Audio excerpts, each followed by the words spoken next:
student from a struggling San Jose school district, Daniela was in third grade but could barely read at a first grade level.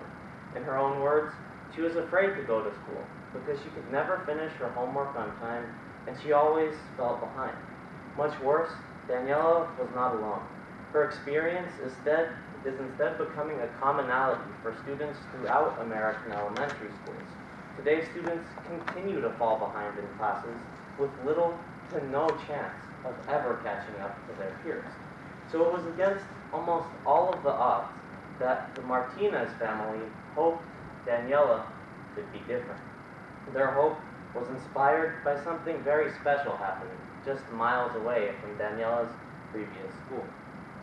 Beginning in the year 2006, two ex-school teachers by the name of John Danner and Preston Smith founded Rocket Ship Education, a number of San Jose charter elementary schools.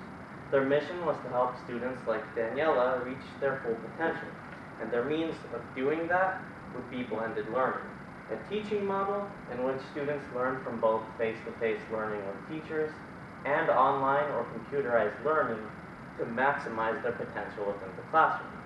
The problem, however, is that blended learning has been stricken by a history of failure.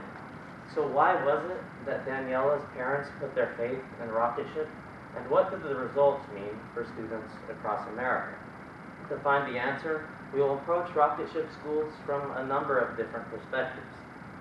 First, we are going to discuss the history of blended learning to find out why it has failed. Second, we will explicitly observe Rocket Ship. What is the Rocket Ship model, and does it reach different results than other blended learning schools? After we cover each issue, we'll finally know what happened for Daniela and what the results can be for students throughout America.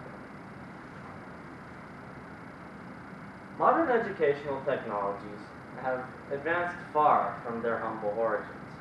Years ago, blended learning was very different than it is today. Today, we use iPads, iPhones, or online learning to try to maximize our own educational enrichment. Not too long ago, though, educational learning and blended learning was far simpler. Educational technology was at first a typewriter. Teachers absolutely loved typewriters. They were supposed to make an electrifying difference within every classroom. Students couldn't get enough of them, and here's the kicker, you could even get them in different colors. History tells us, though, that typewriters soon failed. They never met up to our great hopes for educational technology, and interestingly enough, today, educational technology suffers from the same trend. Blended learning today hasn't met up to all of our expectations. In the year of 1981, there were approximately 250,000 computers in American classrooms. In 1991, there were 2 million computers in American classrooms. Today, there are about 10 million computers in American classrooms. Now, after that growth, you would expect that educational technology and blended learning to turn for the better, right? Well, actually, wrong. Because of these 10 million computers, only about 10% of them are used effectively. That leaves us somewhere between 1981 and 1990. We might not be using typewriters, but at the same time, we haven't advanced very far either.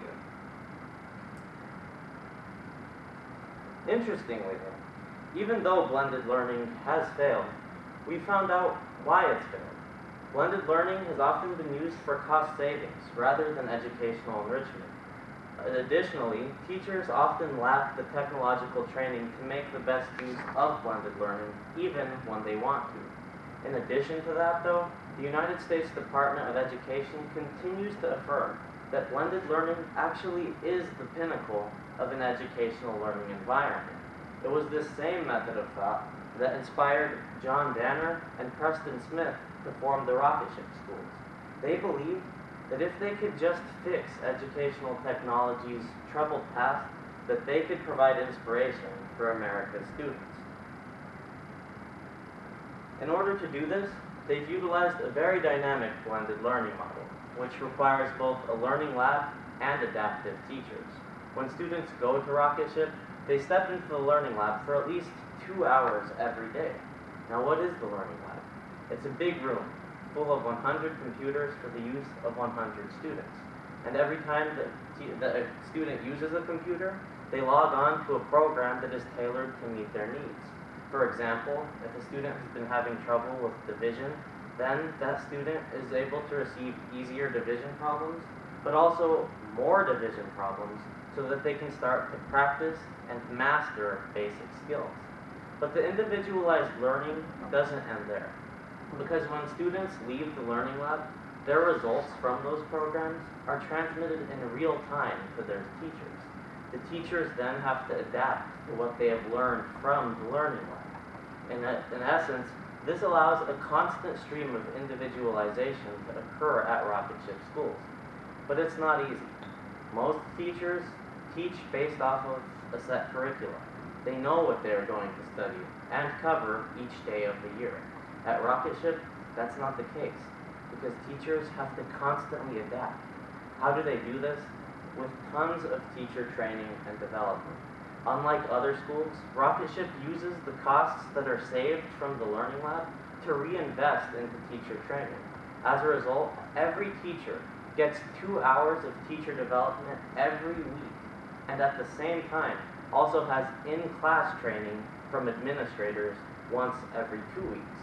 The net result is that Rocket Ship teachers are excellent. They're able to use the funding from the Learning Lab saved costs to constantly master their craft, so that they can master the content and delivery that they have for their students.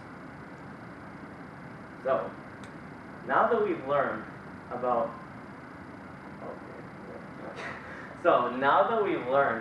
what has happened in educational technology's past, and also what makes Rocket Ship a successful model, let's go back to the original question.